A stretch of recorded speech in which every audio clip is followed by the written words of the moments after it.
Atsika rehetra Tanarivo sy ny manodidina. Ny fiangonana Evangelika Chaîne dia manolotra ho anao FIHAONAM-BE fandraisana hery. FIHAONAM-BE fandraisana hery ho amin'ny fahagagana tsy mahazatra. Fa hoy ny tenin'Andriamanitra ary ny tanan'i Paoly nanaovan'Andriamanitra fahagagana lehibe maro.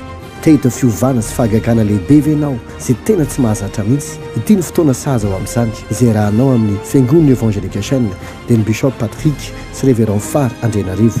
Misy mpanompon'Andriamanitra lehibe ihany koa nasaina ho amin'izany.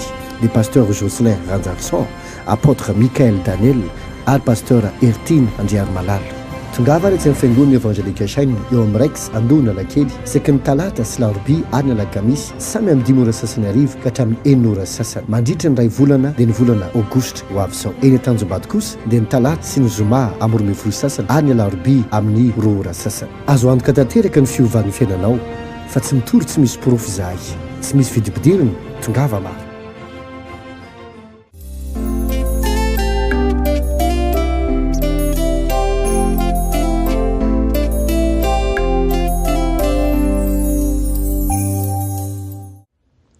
Dia falmiarabantsika rehetra indray ny tenako Bishop Patrick Andrenarivo avy amin'ny fiangonana Evangelika Chaîne ao anatin'ity fandaharana ity. Misaotranao manokana isafidy hiaraka aminay ary mino foky rehetra ako fa hitondra soa sy fampahaizana anao ny fotoana izay hiarahantsika eto anio. Ity am-piandohana dia te hampafantatra anao ny fotoana lehibe izay hiarahanao amin'ny fiangonana Evangelika Chaîne. Amin'ity volana Aogositra ity moa izay efa nanomboka hatramin'ny fiandohan'ny volana ary efa nisy 2 herinandro izay no nalasanany ary mbola manana herinandro anankiroa tsika dia ity herinandro ity sy amin'ny herinandro ambony izay iresahana tanteraka mikasika ny amin'ny hoe FIHAONAM-BE fandraisana hery ho amin'ny fahagagana tsy mahazatra. Izany fotoana lehibe izy io ionantsika handraisana herin'Andriamanitra mba hiteraka fahagagana tsy mahazatra.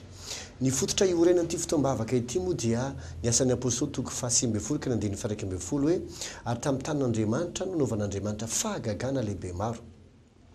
Amin'ny Baiboly teny Eglise izy dia hoe and God gave Paul power to perform unusual miracles, izany hoe ary Andriamanitra dia nanome hery an'i Paoly mba hanao fahagagana tsy mahazatra. Dikan'izay Andriamanitra dia tena vonona hanao karazam-pahagagana tsy mahazatra amin'ny fiainanao. Fa izay zavatra io nefa dia miankina tanteraka amin'ny hery izay midina ao aminao, amin'ny hery izay miasa ao aminao. Ka sitrapon'Andriamanitra isika handray ny herin'Andriamanitra ary hiasan'ny herin'Andriamanitra. Izay nahatonga Jesosy niteny tamin'ny mpianatra hoe aza miala ao a Jerosalema mandra-panafy hery anareo satria hitovy amin'olon-tsotra ihany ianao raha tsy ao aminao ny herin'Andriamanitra. Izay vitan'ny olona rehetra ihany mety ho vitanao, tsy ahita zavatra lehibe sady tsy mahazatra izany ianao. Ary ny herin'Andriamanitra ihany no afaka hiteraka zavatra goavana izay tsy mahazatra eo amin'ny fiainanao. Ka ao anatin'ity fotoam-bavaka ity no anasananao ho avy handray herin'Andriamanitra ho amin'ny fahagagana tsy mahazatra. Ny fotoana moa dia isaky ny talata, larobia, alakamisy etsy amin'ny sinema Rex Andohanalakely ao fiangonana Evangelika Chaîne izany. Rex Andohanalakely rehefa talata sy larobia ary alakamisy amin'ny 10 ora sasany ka hatramin'ny 9 ora sy sasany ny fotoanantsika. Adiny iray io nefa adiny iray tena hitondra fiovana lehibe amin'ny fiainanao. Raha mbola manana fomba sokatra koa ianao ary raha mbola manana hetaheta ianao, tongava amin'izany fahitan'ny fiasan'Andriamanitra izay amin'ny fomba tsy takatry ny saina isika hihetsika amin'ny fiainantsika tsirairay avy. Raha tondray moa ka tsy afaka ianao ny hariva fa ny atoandro ianao ny afaka na eny akaiky ny faritra Tanjombato iny koa ianao dia misy koa ny fotoana bavaka izay ty hoe FIHAONAM-BE fandraisana hery ity ho amin'ny fahagagana tsy mahazatra dia rehefa talata sy larobia ary ny zoma. Ny talata dia amin'ny 12 sasany, ny zoma koa dia amin'ny 12 sasany atoandro, fa ny larobia ny amin'ny 2 ora sy sasany.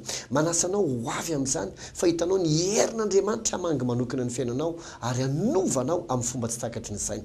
Tongava amin'izany raha te ahita fahagagana lehibe ianao, ahita ny herin'Andriamanitra hihetsika amin'ny fomba tsy mahazatra eo amin'ny fiainanao izany.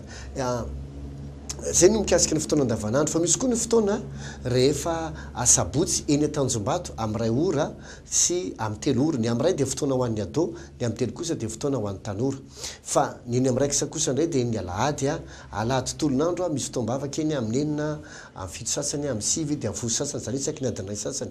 Dia ny atoandro amin'ny 12 sasany sy amin'ny ray sasany ary ny hariva fotoana miracle spécial izay andraisanao fahagagana tena hoe spécial dia rehefa isaky ny alahady hariva amin'ny 2 ora sy sasany izany zay no mikasika ny fotoam-bavaka amin'ny zoma zao dia isy alim-bavaka lehibe etsy amin'ny raiky sandona lankely amin'ny valora alina izany manasantsika rehetra zay mangetaeta hitadan'Andriamanitra ho avy amin'izany zay no mikasika ny filazana fa ny anankiray lehibe de lehibe zay ho avy tsy hoela dia ny fotoana ny 7 alahady ho anao zay mety efa mahafantatra ny fiangonana evangelika Asan'ny na efa mpanaraka ny fandarana angamba dia mahafantatra fa isa-taona le misy fotoana lehibe zay karakara ny fiangonana izy io zay antsoina hoe 7 alahady io fotoana ny 7 alahady io dia manomboka amin'ny 18 septembre izao ka hatramin'ny 30 octobre ho avy zao zany 7 alahady izy io 18 septembre dia 25 septembre dia mitoy ny volana octobre ray manontolo ary 30 octobre no tapitra izany tongava amin'izany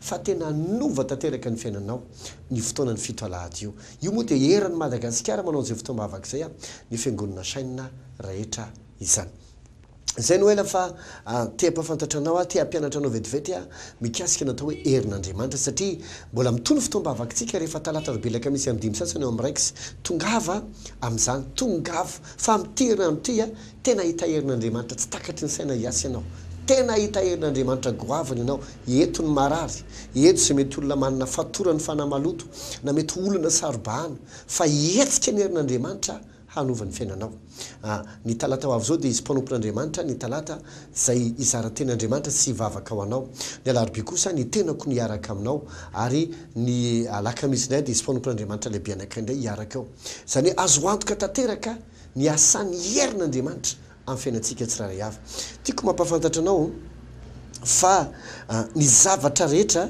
dia mila hery vo afaka mihetsika ny hery anefa dia zavatra tsy hita maso fa saingy zao ny fiatraikan'ilay izy kosa dia hita maso ohatra hoe raha misy fila eo anatrehanao toko hoe mitsofoka amin'ny prizy ilay izy tsy hitanao maso hoe iny misy courant mandeha fa raha raisinao ny lohana prizy iny rehefa aveo dia heninao mihitsy hoe misy courant ilay izy nefa tsisy ninina hitanao dia tahak'izay ihany koa ny herin'Andriamanitra tsy hita maso io fa ny fiatraika nefa dia miatraika amin'ny tontolo hita maso zay hanova tanteraka ny fiainanao amin'ny fiainana tsy misy zavatra afaka mihetsika izany raha tsy misy hery tsy misy zavatra afaka mitrangy izany raha tsy misy hery ary ny alehibe ny herinao ihany no mahatonga ny fahavalonao matahotra anao amin'izao fiainan'izao tsy fahaizana fotsiny ilaina tsy vola fotsiny no ilaina tsy fahafantarana olona fotsiny na dia ilaina zany rehetra zany fa tena isan'ny zavatra lehibe ilaina dia hery question ana hery no fiainana amin'izao andro faran'izao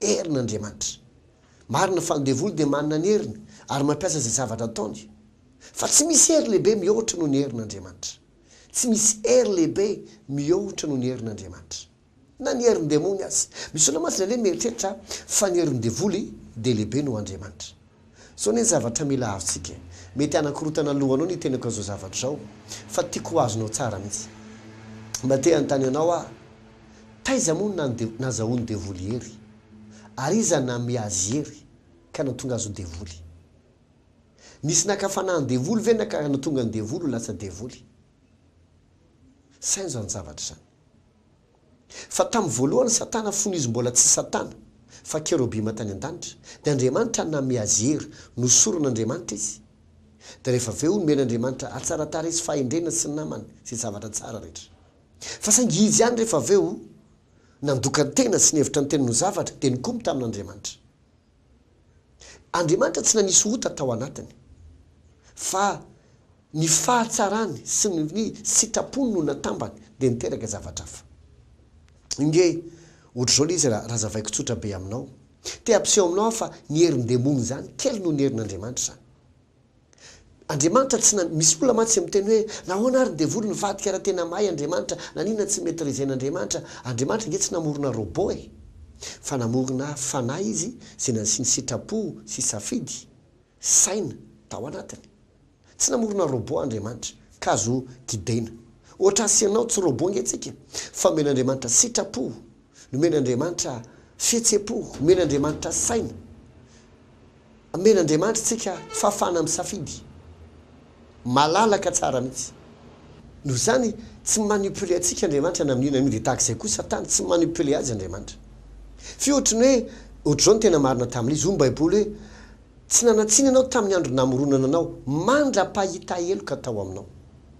Ozy hoe mandra-pahita heloka zany hoe mandra-découvrir, mandra-pahitan'Andriamanitra ary to misy ota ao anatinao, to misy heloka. Inona moa natao hoe heloka? Ny heloka dia tsinona fa fitsarana diso. Zany nanana jugement fitsarana diso Satana. Ohatra ny ahoana le izy ny eritreritra izy za tsara tare, za misy fahendrena, za misosotra, za komba teo ohatra ny avo indrindra. Zany hoe nampiasainy ny atsarany sy ny safidy ny arany sitrapony nakambandreo. Tanao ohatra ny hoe raha ohatra anao ka maka rano dia alainao ny fil anankiray dia atsofoka ao amin'ny prise, dia alainao ny lohany iray dia atsofoka ao amin'ny rano. Inona no mitranga? Misy court-circuit mitranga. Ny zavatra mitranga mahafantatra ohatra ka mijoro eo ianao. Ny rano dia tsara, ny courant dia tsara, fa tsy azo atambatra. Dia tahak'izay koa dia volo dia nanana ny fahatsarany, fa natambany tamin'ny sitrapony hafa le izy. Dia rehefa avy eo, rehefa nakambandreo dia niteraka zavatra hafa. Fa Andriamanitra tsy namorona ota, fa ny sitrapony sy ny fahatsarany natambany dia niteraka avonavona. Ozy sazo tanao betsaka ny olona tsara. Raha tokony hoe isaina zavatra tsara izy ayaneri-tena dia lasa miavonavona indray, dia lasa zavatra ratsy le izy. Tsy ny atsara ny ratsy, tsy ny sitrapony ratsy, fa nakamba le izy dia nieritreretiny hoe za lasa ohatr'izao, dia mamoaka produit hafa le izy. Dia exacta ohatr'izay mihitsy ny nahazo ny Satana. Ary rehefa nikomby tamin'Andriamanitra izy vokatrizay dia nazeran'Andriamanitra. Fa ny hery izay nataon'Andriamanitra tao aminy tsy niesorina. Ny fanomezan'Andriamanitra tsy nanenenana. Fa saingy izao nefa le hery nampiasainy devoly tamin'ny zavatra ratsy. Eno hoe inona tiako rezana amin'izany? Na dia manana ny heriny azy Satana, tsy lehibe noho ny herin'Andriamanitra. Satria ilay fisaratsiana hoe raha ianao nanome vola olona anankiray 100 000, nefa ianao manana 100 000 milliards, dia moa ve mampahatra anao manome azy 100 000? Valiny dia tsy tsy mampahatra anao mihitsy. Tsy dika ny heriny devoly mihoatra noho ny herin'Andriamanitra. Ary indraindray nefa ny olona noho ny tsy fahalalana dia exploité ny devoly ny tsy fahalalana. Dia veriny tahaka ny Satana ny tena mahery vaika, Satana ny sazozo. Non. Andriamanitra ny tompony hery, ary ny herin'Andriamanitra dia ambony lavitra noho ny hery sy ny fanapahana, ny fanjakana izay misy. Fa ny olona indraindray no diso hevitra. Ka ny tiako teninanao dia izao, ny fiainana hoy dia resaka hery ny fiainana. Tsy misy zavatra afaka mihetsika, tsy misy zavatra azo ovaina raha tsy amin'ny alalan'ny hery. Azay ny antony ty fotoana isaky ny talata sy larobia kamisy ty, izay amin'ny 5 sasany ao amin'ny raiksy andohana lakely, izay fotoana fandraisana hery ho amin'ny fiovana tsy mahazatra. Tongava itsy amin'ny raiksy andohana lakely isaky ny talata larobia kamisy amin'ny telo antsy amin'ny herandro ambony, izay resantsika taty amin'ny hoe FIHAONAM-BE fandraisana hery ho amin'ny fahagagana tsy mahazatra. Fiangonana saina eny Tanjombato indray, raha ohatra ka tsy hitanao dia avy eo amin'ny tetezan'ny Tanjombato ianao miakatra kely, misy plaque menamena be zay dia misy soratra fotsifotsy hoe Eglise évangélique saina, dia miakatra ianao dia mivily à droite. Vao eo aloha kely vao tafakatra le ohatra amin'ny pavé zay mantsy miakatra, dia avy eo mivily à droite, dia mandroso aloha kely ianao dia misy trano fotsifotsy avo be zay ao misy banderole misy sariny amin'ny vady hoe Eglise évangélique saina. Misy parking malalaka tongava amin'izany. Fa tsy afaka ny tsy hiovan'ny fiainanao. Tsy mitory tsisy porofo zay. Tongavako amin'ny zoma zao dia isy alimavaka etsy amin'ny raiksy andohana lakely, izay hivavahana ho an'ny fiainanao sy ho an'ny Antananarivo, ho amin'ny fitaran'ny fanjakan'Andriamanitra sy ho an'ny fiainantsika tsirairay avy. Tongava amin'izany. Ny alahady ny fotoam-bavaka dia amin'ny 9 maraina, dia amin'ny 7 sasany, dia amin'ny 5, dia amin'ny 10 sasany, isaky ny adiny ray sasany zany. Dia misy le fotoana amin'ny 12 sasany amin'ny teny anglisy, amin'ny teny frantsay. Dia misy le fotoana ho an'ny tanora fotsiny amin'ny ray sasany eo amin'ny raiksy, dia ho amin'ny manambady rehetra amin'ny ray sasany eo amin'ny ritsy. Ary ny arivo amin'ny 2 sasany dia fotoana ho amin'ny fandraisana fahagagana, miracle spécial isaky ny ariva etsy amin'ny latsaklady ariva eo amin'ny raiksa sy ritsy eny Tanjombato. Ny eny Tanjombato indray ny maraina dia lady amin'ny 9 sasany amin'ny 20 sasany sy amin'ny 10 sasany, dia ny atoandro amin'ny ray sasany fotoana ao manambady, dia amin'ny 2 sasany fotoana ao miracle spécial. Tongava amin'izany fa azo antoka tanteraka ny fiovan'ny fiainanao. Raha misy tianao anontaniana dia afaka miantso ny telefôny ianao fa vonandray anao ampanajana sy ampitiavana izay. Samy ny tomba fahasoavana veloma tompoko. Atsika rehetra Antananarivo sy ny manodidina, ny fiangonana évangélika saina dia manolotra ho anao FIHAONAM-BE fandraisana hery, FIHAONAM-BE fandraisana hery ho amin'ny fahagagana tsy mahazatra. Fa hoy ny tenin'Andriamanitra ary ny tanan'i Paoly no nanaovan'Andriamanitra fahagagana lehibe maro. Te fiovana sy fahagagana lehibe ve ianao izay tena tsy mahazatra mihitsy? Ity ny fotoana saza ho amin'izany izay rahanao amin'ny fiangonana evangelika chaîne dia ny bishop Patrick sy révérend Far Andrenarivo. Misy mpanompon'Andriamanitra lehibe ihany koa nasaina ho amin'izany, ny pasteur Jocelyn Ranjakson, apôtre Michael Daniel ary pasteur Ertine Andriaromalala.